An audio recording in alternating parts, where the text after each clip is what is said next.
In this video, we're going to talk about how we can interpret the patterns that we see in scatter plots.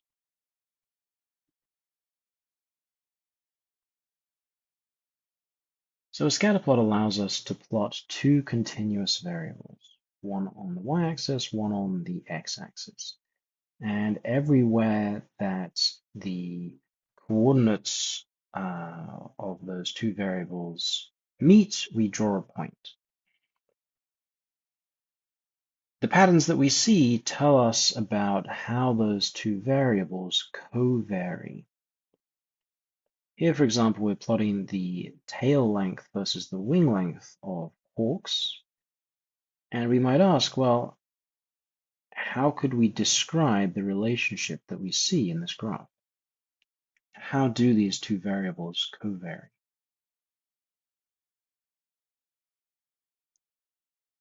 One thing that we like to be able to detect in scatter plots is whether the relationship between two variables is linear or nonlinear. A nonlinear relationship basically means there's some sort of curve to the pattern of points, whereas a linear relationship means there isn't a curve. So, for example, in this graph on the left, we can draw a straight line through the points, and they seem to fall relatively parallel to this line. So we would say that there's a linear relationship. Whereas in this graph on the right, we can see there's an obvious curve to the data. We could attempt to draw a straight line through there instead of a curved line, but we'd see that the points don't fall completely parallel to that straight line.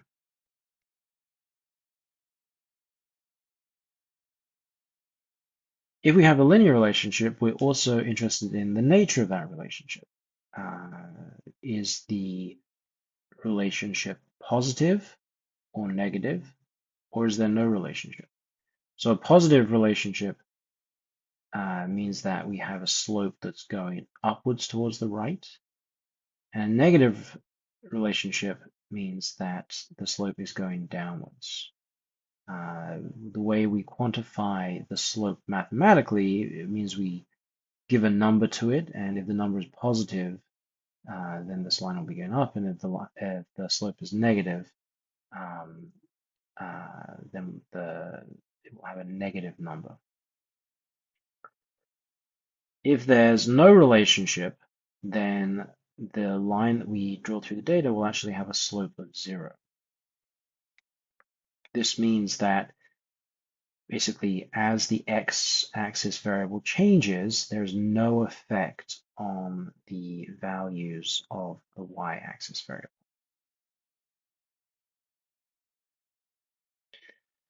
Something that can be a bit tricky when you're getting used to interpreting the patterns in scatter plots is how tightly clustered the points are around the line that best goes through them. For example, here on the left-hand figure, we can see that the points were very close to the line. We'd say they're highly correlated.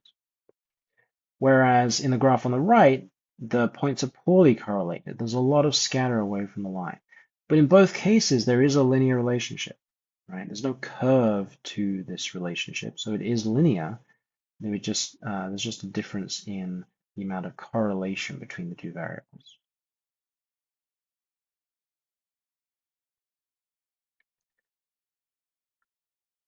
Another thing to be careful of is when the amount of variation in the points changes throughout the values of on the x-axis. So, for example, in the graph we have here, at small values of x, right, on the left-hand side of the graph, the points are fairly highly correlated, but actually on the right, they're more poorly correlated at high values of x.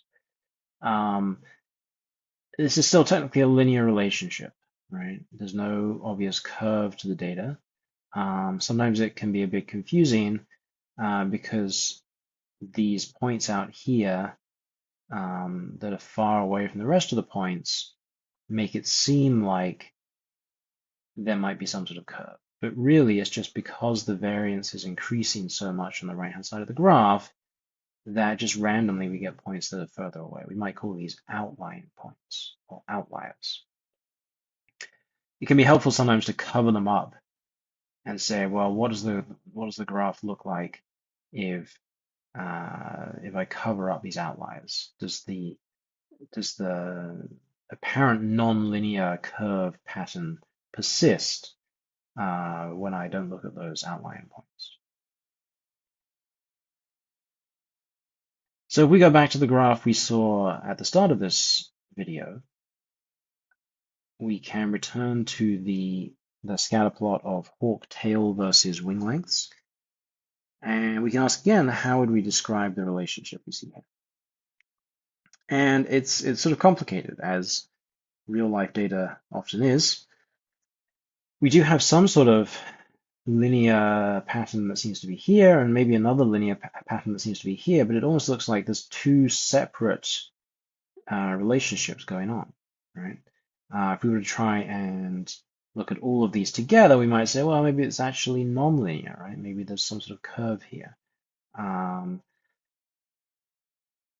So in this case, it's actually helpful to try and break the data down further. We can add in another variable, right? Let's say we color the points by the species of each hawk.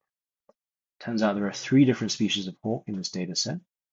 And we can see actually that the species seems to explain these different relationships that we're seeing in this graph, right? We've got a nice linear relationship here amongst these hawks that are colored in green, and then another linear relationship in the red and blue hawks. The graph on the right shows the same graph, except that instead of color, we're using different shapes to indicate each species. So we've got circles, we've got squares, and we've got triangles. It's a bit harder to see the differences here because the different shapes don't leap out at us in the same way that different colors do. This illustrates an important point of making graphs, which is that some ways that we can add information to graphs are more easily recognized by the human eye than other ways, right? So colors jump out to us usually more easily than small different shapes.